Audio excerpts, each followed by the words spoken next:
Welcome to the Family-Centered Educational Agency's first ever virtual college tour experience. This is Illinois State University, home of the Redbirds.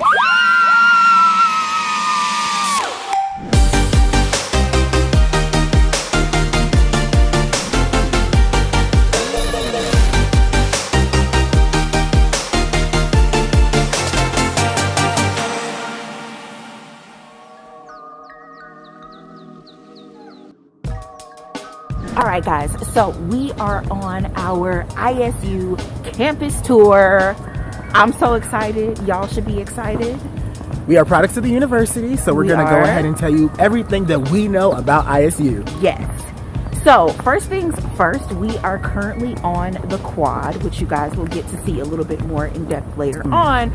But the quad is pretty much the hub for student life. So concerts are held on the quad.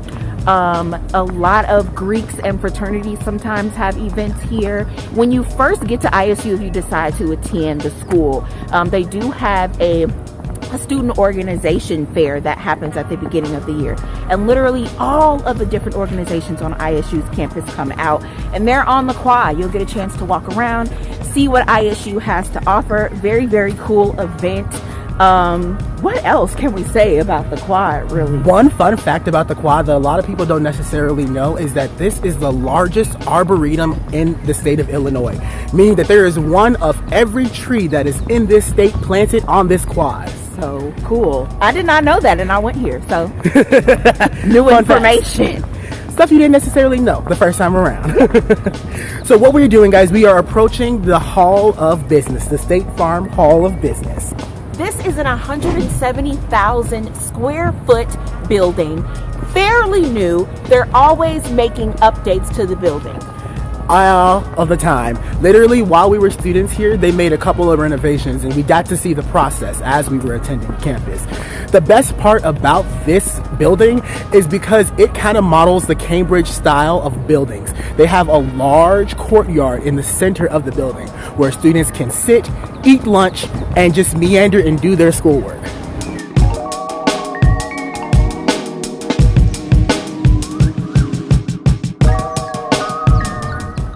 The next stop on our tour is McCormick Hall. This is the home of kinesiology and recreation.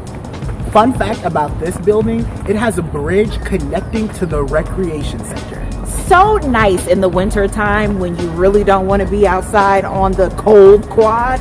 You can just walk directly through the building to the recreation center. Come on, we're gonna take a look. So if you're unfamiliar what the School of Kinesiology and Recreation might mean, here are a few undergraduate programs within their school.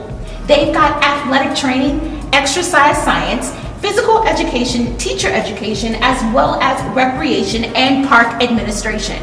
So if you're one of those individuals who really want to get into physical type of majors, this may be a good idea. The next stop on our tour is Fell Hall.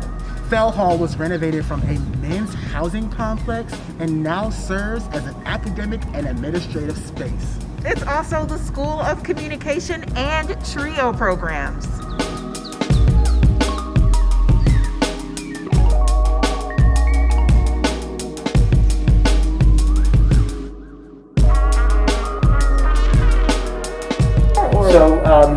There's a couple things that go on. I mean, it's kind of like our innovation classroom. And so any classes that do a lot of collaborative work, any classes that do a lot of like media or writing, they'll be in there because they can move around in the chairs and all that. But then any of the classes that do like documentary or video production will be in that space too. And so they've got those rows of Macs all set up there. And they're all connected to a single server that can share up to 50 terabytes of media. And so that way they can all plug in and work on the same projects at the same time, which is really neat.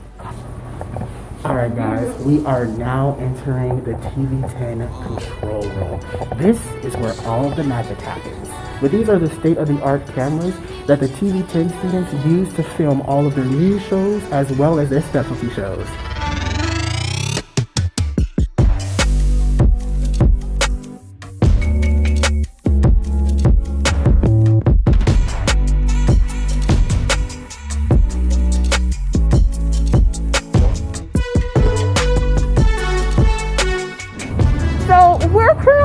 taking a moment to rest our feet in one of the brand new rocking chairs located in Redbird Plaza, right behind Fell Hall. Milner Library, located in the heart of campus, is an active partner in the teaching, learning, and research activities of Illinois State University. Milner Library is here to help. Located right across from the Student Center. The Hancock Football Stadium was originally built in 1863 and was named after ISU's former athletic director, Dr. Howard Hancock. This $26 million project is definitely a campus highlight. The Bone Student Center serves as the hub of student life at Illinois State University and as a landmark resource to the Bloomington Normal community. With outstanding shows, great service, and a variety of meeting spaces, the campus and local community turn to the Bone Student Center for social, recreational, cultural, educational, and professional activities.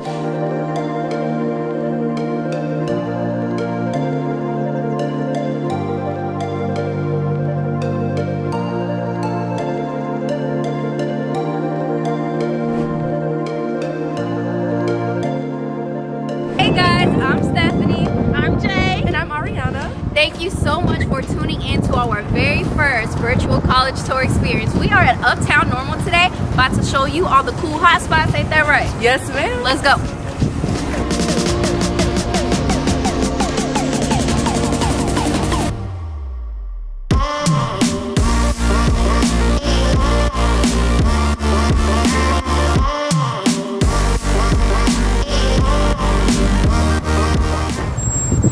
One of the best things about Uptown Normal is that everything is on one street. And if you're a movie lover, you got the theater right here.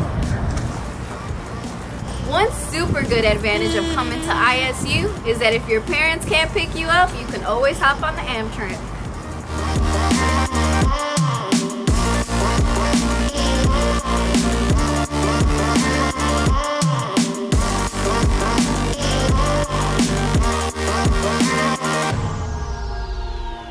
One thing to note about Uptown Normal, there are a lot of food places. You can go from DP Dough, which is calzones, to Windy City Wieners, which is Chicago-style food. Come on, guys, let's take a look.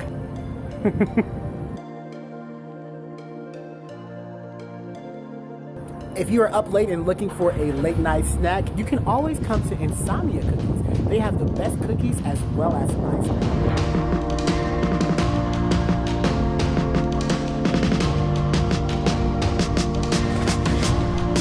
With plenty of recreational opportunities and academic resources, Illinois State University offers the best of both worlds. This concludes our campus tour. Stay tuned for our next segment where we sit down with the trio director and support staff of ISU.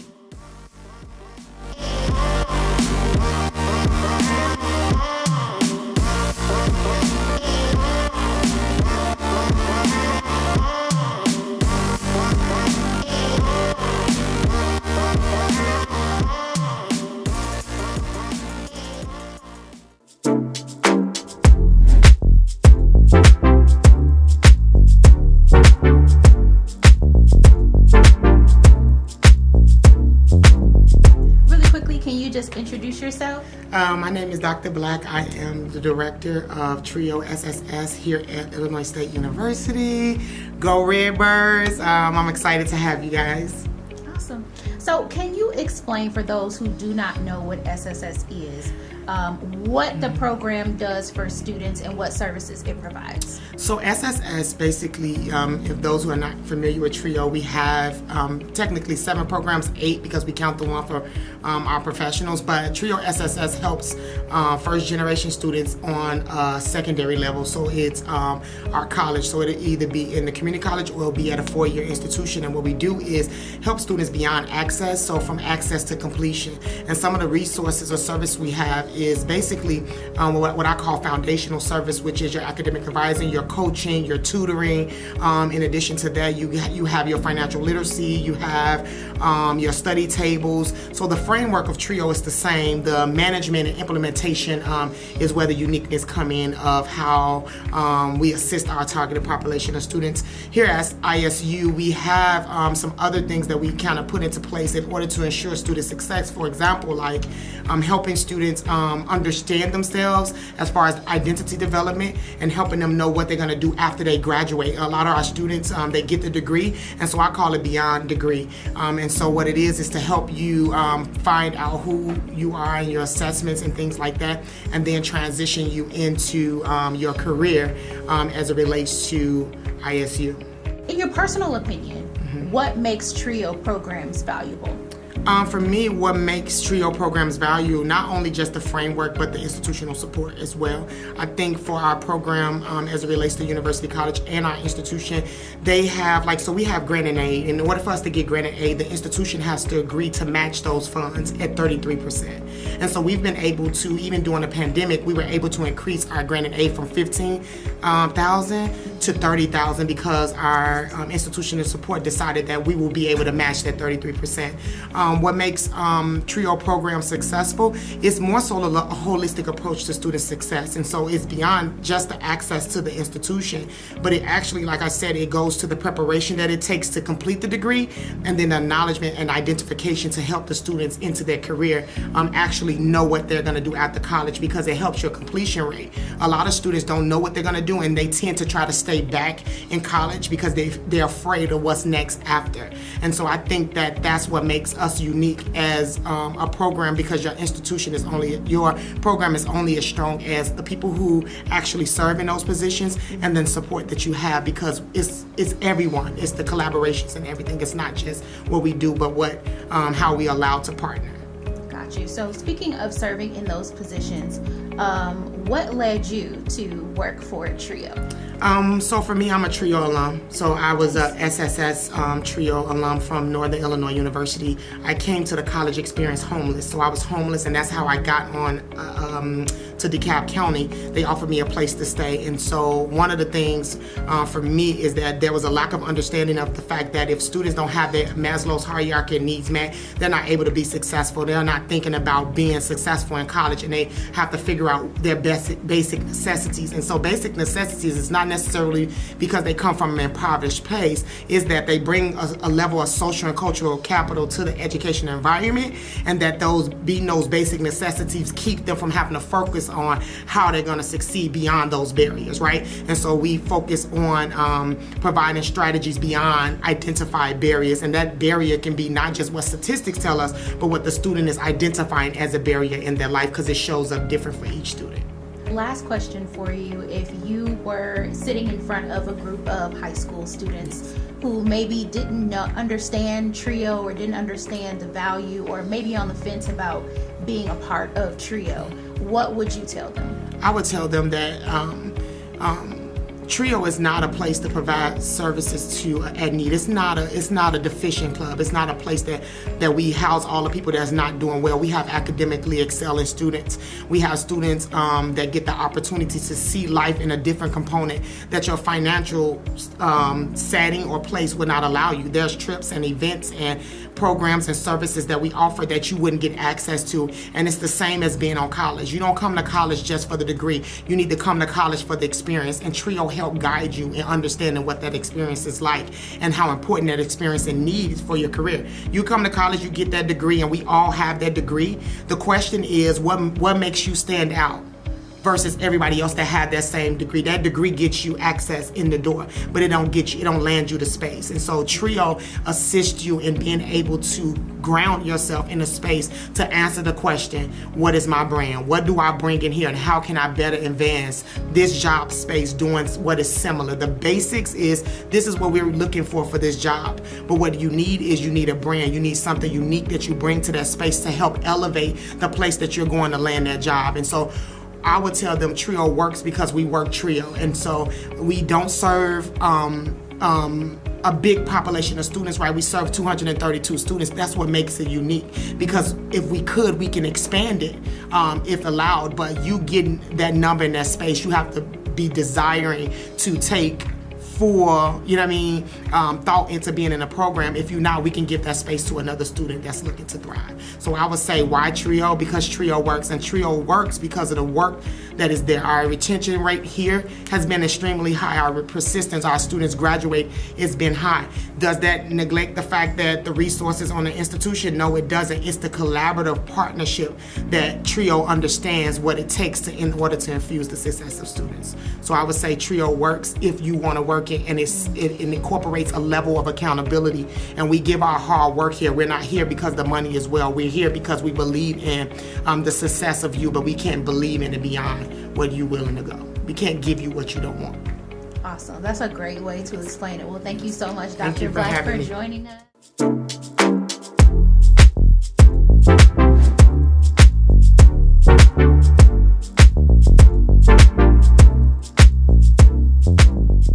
What's up, guys? It's Miss Dillon here. If you do not know, I am the director for TRIO Talent Search, and I am so excited because we are here with Ryan. He is a financial aid officer at Illinois State University. So he's going to answer all of your questions about financial aid, what you should and shouldn't be doing, and try to, help you guys with the process, because for a lot of you guys, finances really play a part in you being able to attend college. So we want to make sure that you have all the information that you need. So with that said, let's go ahead and start asking questions. Ryan, are you ready? Awesome, I am ready. Okay, perfect. So besides the FAFSA, what other applications should or can students complete to qualify for more financial assistance? Students really should be researching and applying for scholarships either through their, let's say, local community, through the academic department their major is in, and through outside sources or potentially like search engines. Our financial aid website is a really good place to kind of start that scholarship search. I always say that there's not one end-all be-all place to do a scholarship search. There's not going to be one particular website or one place that's going to be the best place, but it is a really good place to start. To start with your counselor, let's say like your high school, and ask about any local scholarship opportunities. A lot of times they'll have like a listing of those opportunities or resources for that. Then, when you're accepted somewhere, talk to your academic department. A lot of times they'll be in charge of their own scholarship funding as well, about any opportunities that they have, and then continue that search through other resources throughout the whole year. Got you. Perfect. So considering the very unprecedented times that we're in, many families have struggled to sustain their jobs, right? What do you recommend to students who received a really high EFC and don't qualify for federal grants, but are in need of financial assistance? First and foremost, if a student has received a high EFC, which stands for expected family contribution, not necessarily how much a student will pay to go to school, but it's more of a data point used to determine a student's aid eligibility. But if they received a high EFC and the tax year that the FAFSA is using, which for this coming year would be 2019, it no longer represents their situation. What they really need to do is reach out to us via email and let us know the details of those circumstances.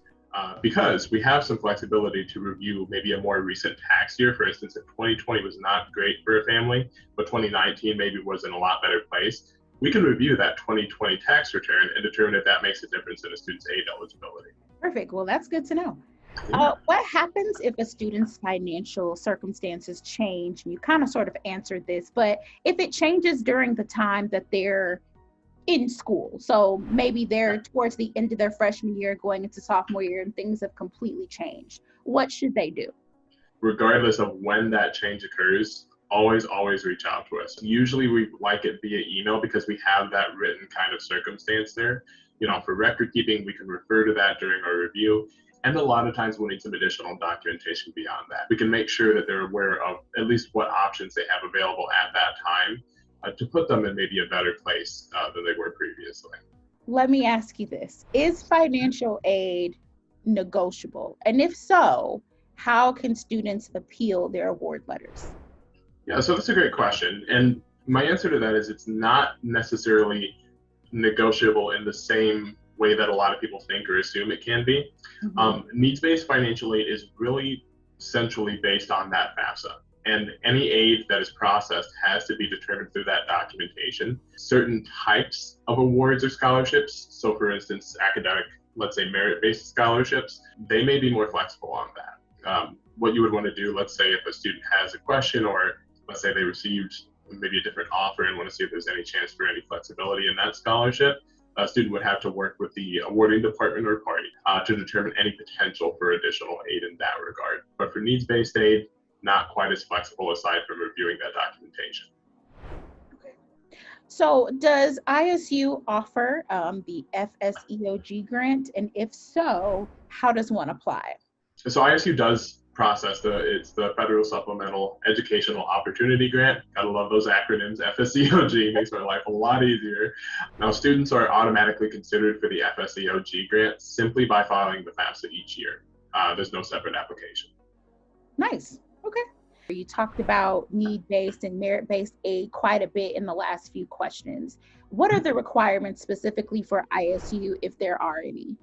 Let's start with needs-based aid. So needs-based aid is, like I mentioned before, really based on a student's FAFSA each year. Typically, we see grant aid eligibility at ISU between a 0 and a 5,500 EFC. So the EFC, again, is what determines your financial aid eligibility. Now, merit-based aid is awarding to incoming students by the admissions office. Nice. So I've seen this happen quite a bit, even with myself. If a student wins a scholarship, will it reduce their financial aid package? And if so, does the scholarship replace loans or does it replace grants? It will not inherently reduce a student's financial aid. So just receiving a scholarship in itself does not automatically mean that you'll see less of any other type of aid. We have to function within, federal law, federal regulations and guidelines. So as much as possible, we really do try to hit those loans first. And more often than not, that's the case. More often than not, we're simply seeing scholarships, so free money, replace borrowed money. So with that said, I know sometimes things happen, right? Students sometimes get into trouble or, I don't know, just college is a very weird place sometimes. So, you never really know what's going to happen, right?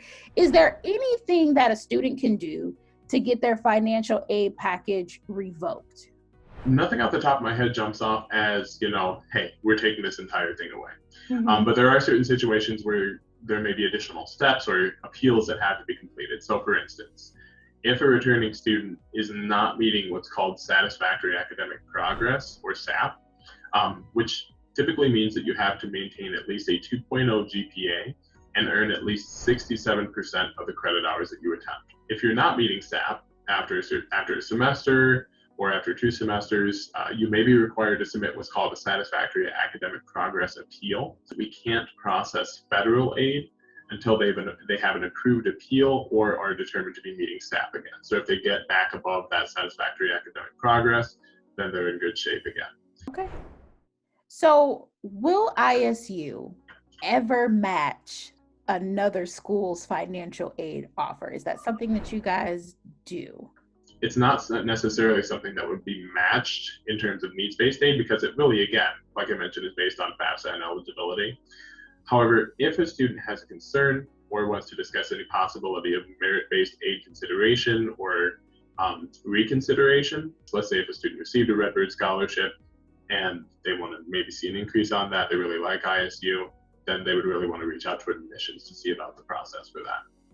I know student loans is a very big thing right now, especially in the political world. So, we're really trying to make sure that our students, again, understand what they're getting themselves into financially. So I'm not sure if you know specifically like numbers, but how much debt do students usually walk away with from ISU? For sure. So I'm not 100% sure of the exact year that this number was received, but the average student at ISU borrows $25,111, so right around $25,000 over the course of 4 years. The interesting thing actually is that there has been some updates from the federal end of things that will add some additional steps to students. Well, really one big additional step. It's called a federal loan acknowledgement that requires a student to take a look at and see, where am I at in federal loans at this point each year. So that is something that I think will be beneficial, at least to having that knowledge and having that awareness of exactly where a student is at in their borrowing. Got you. Good. That's really a really great tool. Yeah. I had that. So with that said, what advice would you give as a financial aid officer to a student who comes in and they're like, I don't want to accumulate any debt. This might be a junior going into their senior year. They know they want to go to ISU, but they've already made up in their mind, I don't want any debt. What would the steps be for them to be able to go to ISU and not accumulate anything? What would you say? So I'd say doing things as early as possible, making sure that you're on top of the actual administrative process of going to college, doing those applications early, filing that FAFSA early, getting what you can out of any needs-based aid.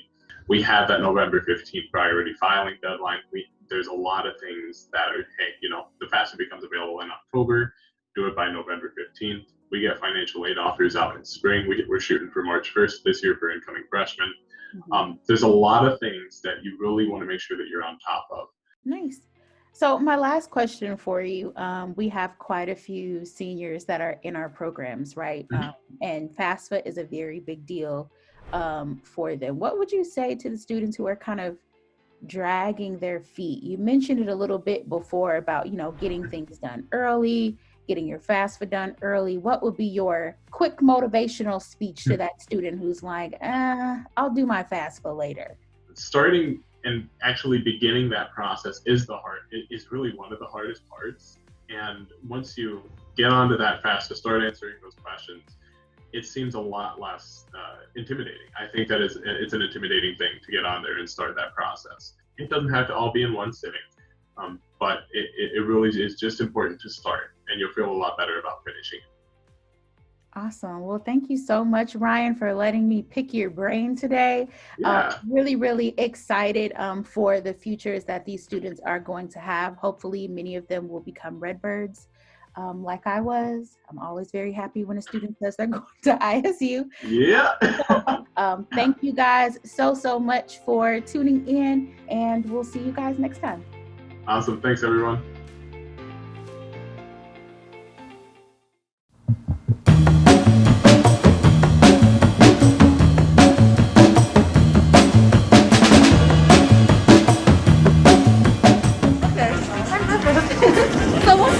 Simple.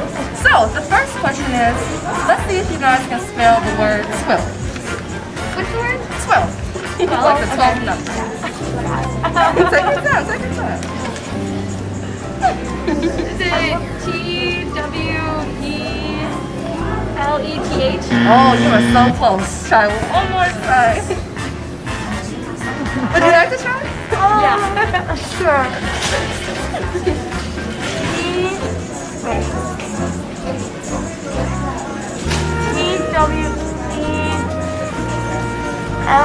No. You were close. LETH. No, that's what you said. What did I say? Oh man. So this is how you spell it. It's TWELFCH. Yes. Oh, I know, right? I knew there was an F in there. I just didn't know what. Alright. Question 2 is about Reggie.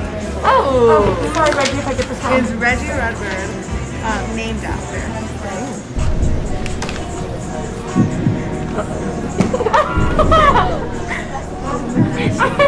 No clue! I need to learn more about this school. I'll learn more about it, but I have no clue. Oh, it's named after baseball great Reggie Jackson. Reggie Jackson. Long drive right field. Goodbye. Oh! Did not know that. The more you know. I know, right? Alright. Thank you guys so much. Have a birthday. You too. Okay, so let it be too hard. That'd be kind of simple. Okay, the first question is, who was the 44th president of the United States, of course? You know what? You go for it. Yeah. Hey, you never know. You might be. I don't think. Am I wrong? Just go for it. Just go for it. Let's do it. I don't know. I'm gonna go with Obama. Yeah. Obama? Are you sure? Well, now you're Yeah. All right. Well, yes, you are correct. American president of the United States. You gotta really want that job back because that's. Yes. So my question is, who is the president of ISU? Oh, just switch. Oh. Yeah, he gave up his spot. Well, there's not a new. Are they here yet? I don't know. I think we know who it is. I think. I just don't know I don't know their name, but we just switched. I think it is. No. No, I think he's still. Yeah. Wait. I'm gonna go with D. Yeah. Well, thank you guys so much. Alright, thank you guys. Okay, let's see how well you know these people. Yes. Okay. Now let's kick it up a notch. Okay. Good job, Sean. Alright, next person. Who is this? Kim Jong-un. Okay, correct. That'll be all for me. My question is, name the 7 continents. Asia, Africa, North, South America, Europe, Australia, Antarctica. Well, should we ask another question? I remembered it from middle school. Learned the song. So this one's more ISU related. Okay. Who is Reggie Redbird named after? ISU. Boy, if you don't. Yeah, no clue. All around me are familiar faces, worn out. Reggie, no one knows your name. Oh, Reggie. Is the person who he's named after in the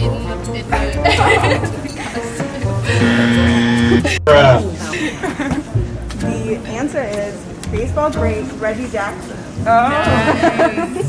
Nice. Well, thank you guys. Thank you so much. Welcome. Have a good day. So we'll start off simple for this one. Name a color without the letter E.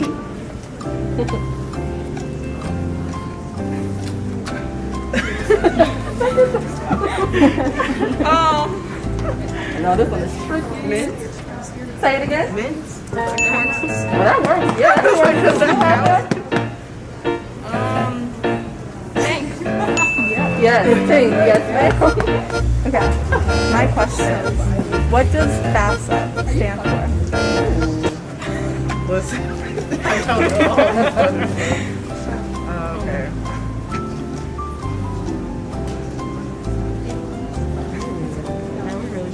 We should, shouldn't we? Just call them FAFSA. I know what the last 2 letters You guys want a different question? What's the nation's capital?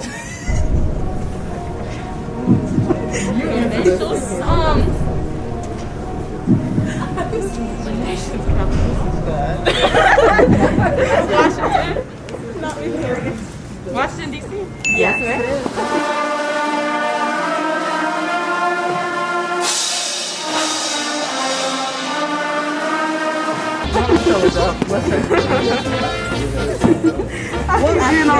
One more. What's the 3rd planet from the sun? Mars.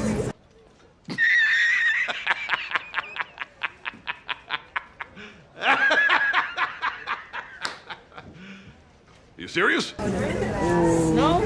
Right. Is that your final question? Your final answer? Earth. Yes. Yes. I was right. You have to give me one minute. I hate like.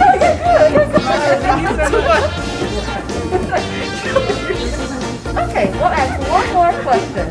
Let's see. Okay. How do you spell medieval? MEDIEVAL. Yes, yes. One thing I can do is spell. I would have said the same thing. Thank you guys. We're smarter than this. All right, well, hello, Reggie.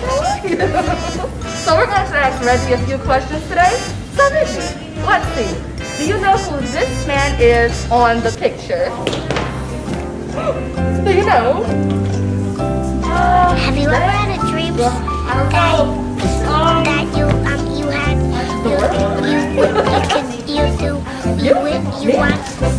you don't know, Reggie? You want Reggie here? Okay, good. Okay, that's okay. Where do you find him, Reggie?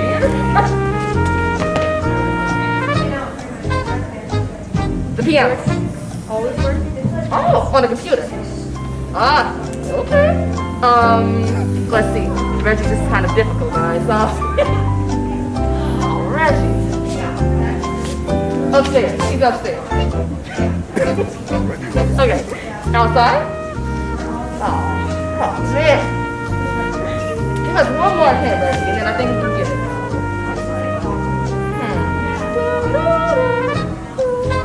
A baby. Okay. You. Baby bird. Ah! So he works hard and something about a baby bird. Okay. Perfect. We don't know. Oh, brother, this guy stinks! But thank you.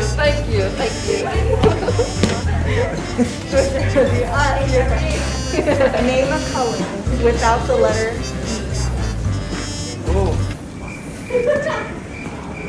red. Easier. Oh! The black.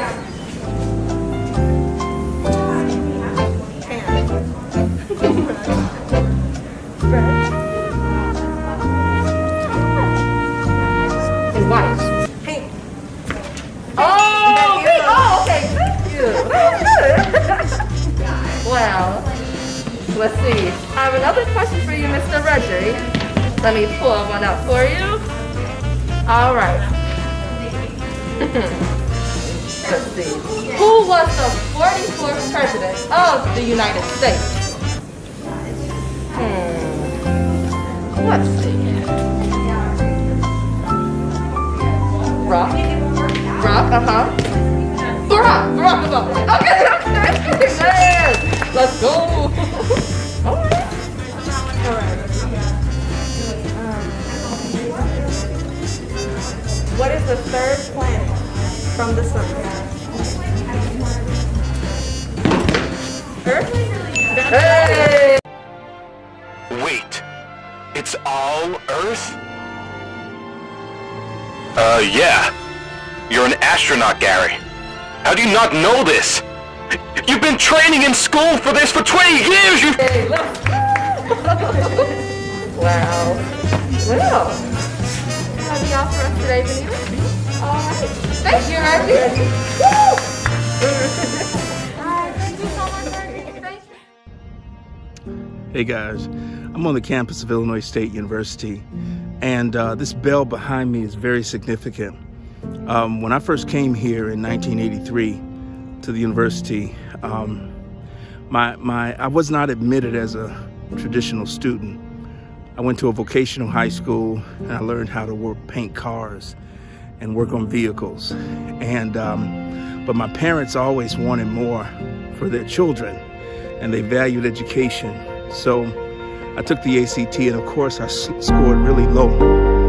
And I just want to encourage any child today who might be second guessing themselves and thinking that they're not good enough to not do that, that you are good enough, you are smart enough, and you are capable. I saw this bell the first day that I stepped foot on this campus, and I promised myself that I was going to graduate from this university, and that the night before I graduated, I was going to come and I was going to ring this bell.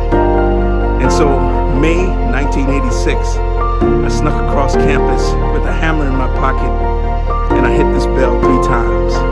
One for the Father, one for the Son, and one for the Holy Ghost. All 3 helped me to make it. Not only did I graduate from Illinois State University, I went on and obtained 3 more college degrees and started my own business. And 38 years later, I'm just amazed at what God has done. So you can do it. You are capable.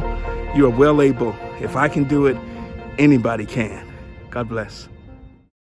All right, really quickly, can you introduce yourself for all the students? Sure. My name is Larry Dietz, and I'm the 19th president of Illinois State University. Awesome. All right, President Dietz. So the president is usually expected to be the voice of the institution's missions, values, concerns, and aspirations. What are those missions and values, and how much do they align with your own? Well, I'm one of the voices. We have over 200,000 alums who are also voices, and we have close to 21,000 students who are voices and 3,600 faculty and staff who are voices. And so we have a lot of voices, but my voice, I have a platform that some other folks perhaps may not have. But to me, the most important aspect of Illinois State University that attracted me here 10 years ago this June, is that the institution has values, and it states those values, and we try to live into those values. We're predominantly an undergraduate institution, but we have high-quality graduate programs as well, and our goal is to be the best undergraduate program in the state. We think that we are, and among the top ones in the nation, and our graduation and retention rates would say that we are accomplishing that as well. Awesome. So what initiatives have been created to encourage higher education, specifically for students who belong to minority groups or disadvantaged groups? Sure. Well, we've been at that for some time. The number of our underrepresented students has increased here over the last 10 years fairly dramatically. We are close to a third of our students now come from underrepresented categories. The things that we have been doing is that we obviously are spending more money on scholarship and grant activity. The pandemic has resulted in a lot of individuals not having the resources that they had before. So we spent over $8 million this last year on trying to meet those emergency kind of needs, whether that's laptops or not being able to pay the rent or whatever. We've also had generous alumni who've also set up a fund. And so there's been private money also that has been devoted to that. So there's the recruitment aspect, but in my estimation, one of the most important things that you do is to make sure that the students that are coming in the door are also walking across the stage. And so we've had a lot more efforts put into retention initiatives. The young lady that spoke just before me, TRIO is an important part of that. We've also put institutional money toward retention efforts. And then we also have a number of programs that are devoted specifically to students from underrepresented groups. And we have about 50 different student organizations on the campus that deal specifically with culture.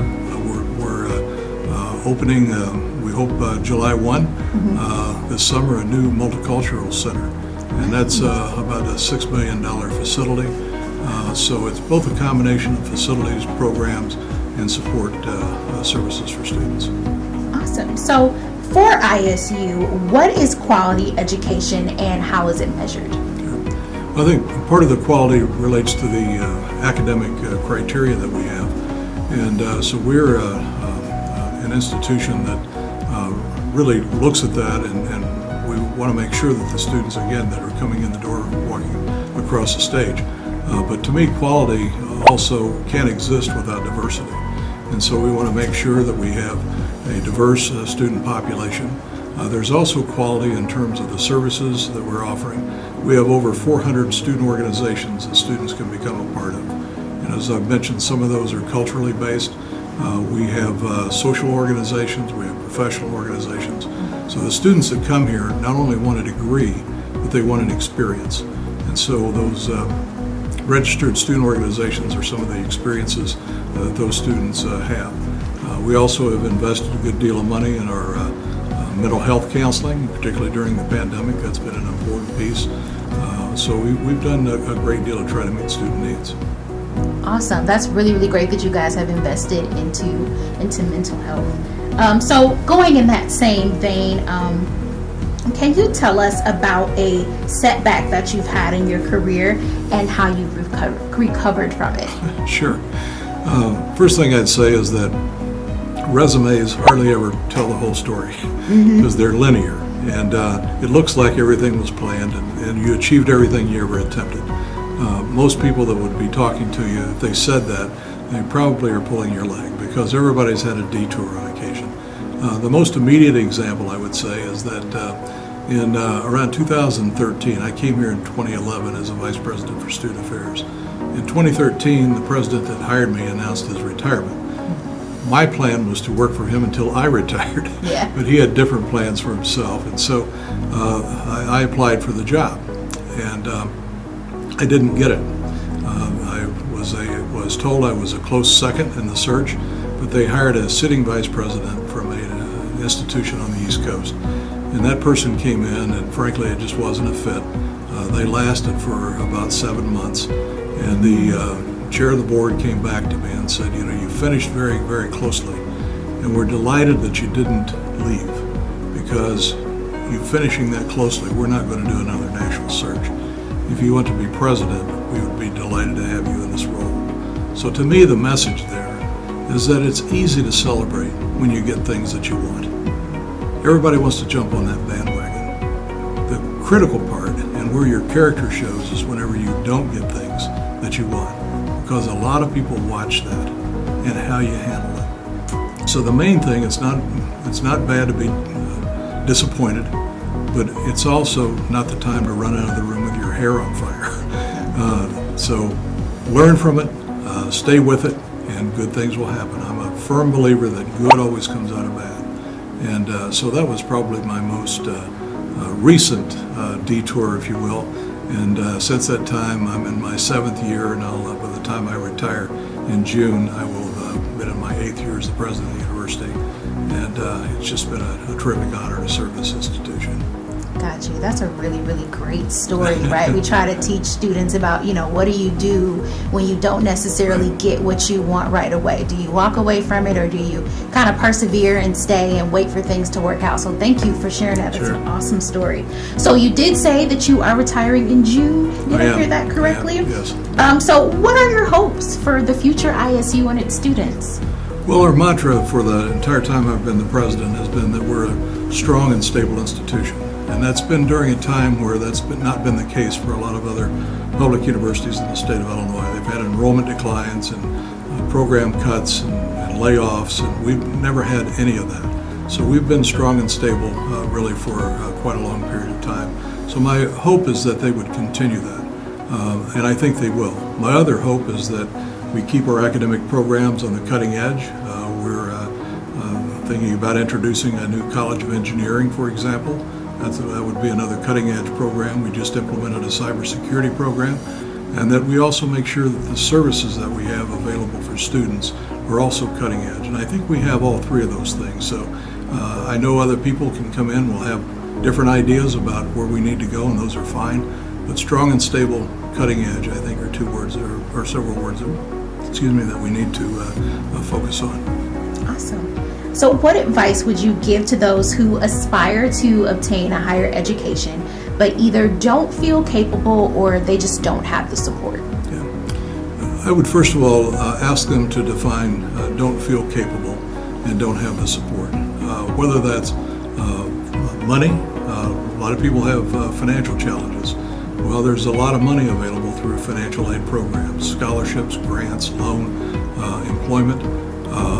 Also, I'd look at when you say you're not capable, does that mean are there academic deficiencies and challenges that you need to work on so you can meet the criteria? So there's a lot of ways to think about that. Sometimes it means that there's no one in your family that's gone to college. I was a first-generation person myself to finish a 4-year degree in my family. I was lucky in that I did have family support. They didn't know much about what it was going to take to finish a 4-year degree, but I did have family support. A lot of people don't have that. So for those that don't, I would say find yourself a good mentor, somebody that you look up to, somebody that's been successful, that's going to believe in you, because that's really critical. And we've got a lot of those folks here, faculty and staff do that. Sometimes it's also an upper class student that will reach back and grab the hand of somebody that's a freshman. But find a good mentor and don't give up. Just keep on plugging. Awesome. So last question for you. What would you say to a student who is on the fence about coming to ISU? What would be your sales pitch to them? Well, the sales pitch is easy, and that is jump off the fence. Good things are going to happen to you. Education is really about changing lives. January the 4th of this year marked my 50th year of working in higher education for an institution. That's across 3 states, 4 institutions, and so forth. But education changes lives. It doesn't make you a better person necessarily, but it gives you an opportunity that people without an education won't have. And so jump off the fence, take a risk, a calculated risk, make sure you're doing your homework about places that you can get into. Hopefully you'll meet the academic criteria that we have. Do some legwork about if you don't have the money, figure out a plan as to how to get the money. I would also challenge people to say, you may want to think about this in something other than a 4-year time frame. A lot of people, they think, automatically assume that in 4 years you'll automatically be out of an undergraduate degree and going down the road, and many do. But the bulk of the folks that are graduating from college with an undergraduate degree never finish in 4 years. Now it's not 10, but it's closer to 5, because you usually, a lot will change a major or something, cost them an extra summer or something of that nature. So don't be discouraged, but also don't be so fearful that you won't take the first step toward that. And find out where the resources are. And that oftentimes involves visiting the campus, getting to know the people. And Illinois State's not for everybody, but it's for a lot of people. And we would love to have folks that kind of fit. And we talk about the fit, both in terms of having the academic program the person wants to study, and being a place where you walk around, that you feel like that you belong, that you can go back to your neighbor or your family and say, I go to Illinois State University, and I'm proud of that. I'm a proud Redbird. That's the kind of place that you want to select.